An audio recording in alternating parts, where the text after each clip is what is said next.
नमस्कार, मैं अनुज शंकर और आज बात करेंगे कि भारत के दो सबसे प्रमुख शक्तिशाली संस्थाओं के बीच में युद्ध चल रहा है। वो चल रहा है उपराष्ट्रपति और सुप्रीम कोर्ट पे। मामला क्या है इस पे बात करेंगे, आम जनता की क्या राय है उस पे बात करेंगे, हमारी क्या राय है इस पे बात करेंगे, क्या होनी चाहिए, जनता क्या कहती है।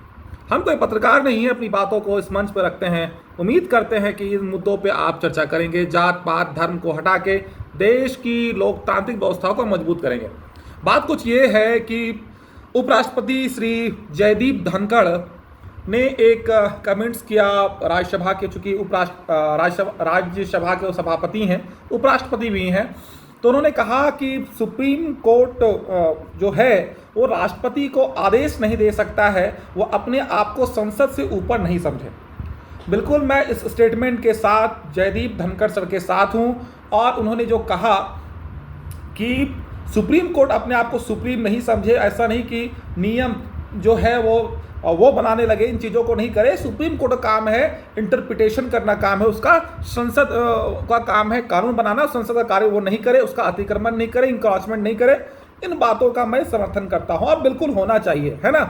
मैं एक पीपल ऑफ इंडिया के नाते कह सकता हूँ कि इंडिया की जुडिशरी को पाकिस्तान की आर्मी की तरह नहीं होनी चाहिए, है ना। खास के तब बोल सकते हैं जब दिल्ली के एक जज के यहाँ से 15 करोड़ रुपए मिलते हैं जले हुए और उस पर कोई कार्रवाई नहीं होता है, सस्पेंड नहीं किया जाता है, डिसमिस नहीं किया जाता है, उनको इलाहाबाद हाई कोर्ट भेजा जाता है। तो इससे ज़्यादा शर्मनाक बात हमारे जुडिशरी के लिए क्या हो सकती है?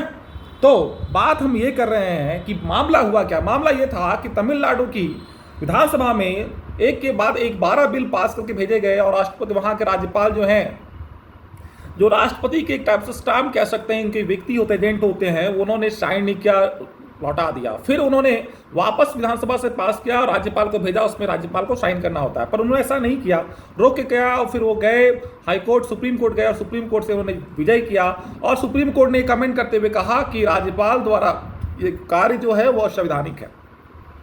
तो उसमें ये बातें हुई, राष्ट्रपति को ये बात कहा गया कि आप कोई भी, आपके पास अगर बिल आता है, ये प्रोविज़न है कि अगर राज्यपाल को लगता है कि नहीं वो चीज़ें संविधान के अनुसार नहीं है सेकंड टाइम पास करने के बाद, तो वो राष्ट्रपति को भेज दो। और राष्ट्रपति कोई भी अपना काम जो है वो खुद से नहीं करता है, उसके सलाह के लिए मंत्री परिषद है, मतलब कैबिनेट जो सेंटर की है वो उसके लिए है। तो उस पर सुप्रीम कोर्ट कमेंट करते हुए कहा कि 3 मंथ का बॉन्ड कर देते हैं, 3 महीने का आपको कर देते हैं कि 3 महीने में आपको आंसर करना है, यस नो जो भी करना है आपको करना है, 3 मंथ का बॉन्डेशन है ना। तो इन बातों को कहा गया है, तो आपको करके भेजना है।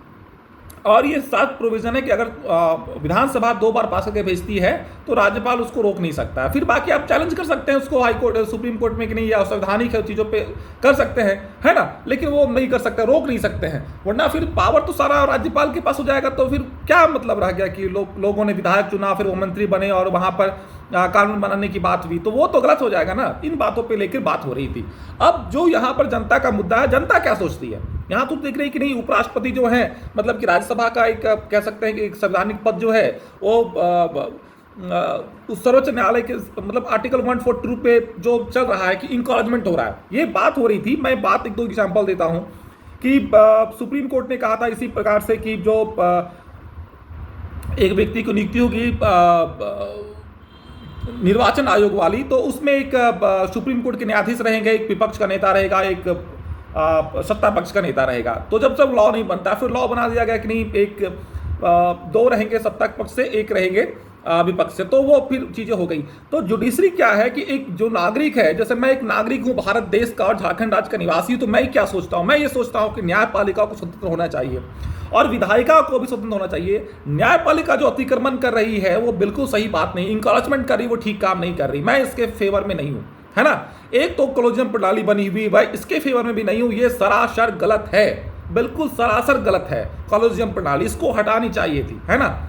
दूसरा बात है कि जो टाइम का बॉन्डेशन किया गया, बहुत बढ़िया काम हुआ। एक आम जनता ये सोचता है कि बहुत अच्छा किया गया कि टाइम का एक बॉन्डेशन किया गया कि 3 मंथ के अंदर में आपको उसको करके भेजना है, बहुत अच्छा किया गया, मैं इसके साथ हूँ, एक आम जनता इसके साथ में।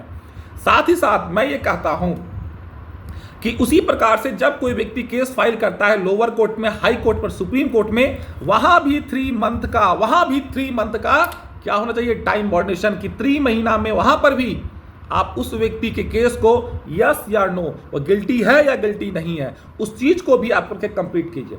पुलिस को भी दीजिए 3 मंथ में इन्वेस्टिगेट करके आपको उसको या तो दोषी है या दोषी नहीं है आपको डाल देना है।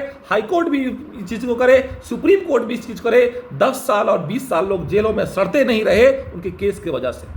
तो टाइम बाउंडेशन जो किया है सुप्रीम कोर्ट ने, मैं बिल्कुल उसके फेवर में हूं कि बिल्कुल होना चाहिए, है ना, होना चाहिए उसका। लेकिन सुप्रीम कोर्ट को न्यायपालिका के अंदर में इंटरफेयर करने का अधिकार नहीं होना चाहिए। बहुत गलत चीजें हैं, जैसे सीबीआई का नियुक्ति में रहता है, ये बहुत गलत चीज है, ऐसी चीजें नहीं होनी चाहिए ना। इन बातों में मैं एक लोकतांत्रिक व्यक्ति होने के नाते मैं कभी समर्थन नहीं कर सकता इन चीजों का। लेकिन टाइम बाउंडेशन किया गया बहुत अच्छा है, टाइम का बाउंडेशन हो, है ना, और सुप्रीम कोर्ट में भी हो, हाई कोर्ट में भी हो, हर जगह हो, और एग्जीक्यूटिव में भी हो, हर जगह ये टाइम बाउंडेशन 3 मंथ का होना चाहिए। और ऐसा होता है तो आम जनता बहुत खुश होगी, है ना। और सुप्रीम कोर्ट से, न्यायालय से, जो न्यायालय हैं या न्यायपालिका से और एग्जीक्यूटिव, सब लोग कार्य के प्रति जवाबदेह होंगे और बहुत अच्छा चलेगा। तो we demand 3 month of time boundation, आप इसे लागू कीजिए, है ना। चलिए, आप सभी जो देख रहे हैं, आपको कैसा लगा हमारा कमेंट्स, हमारा व्यू? आपको अच्छा लगे तो अपने कमेंट्स, अपनी प्रक्रियाएं, अपनी प्रतिक्रियाएं, जो आपका फीडबैक है जरूर दें कमेंट्स में। और अगर आप फेसबुक पे देख रहे हैं पेज को फॉलो कर लें, यूट्यूब पे देख रहे हैं अनुसंधान क्लासेस पे, तो आप हमें जरूर सब्सक्राइब कर लें। Thank you very much.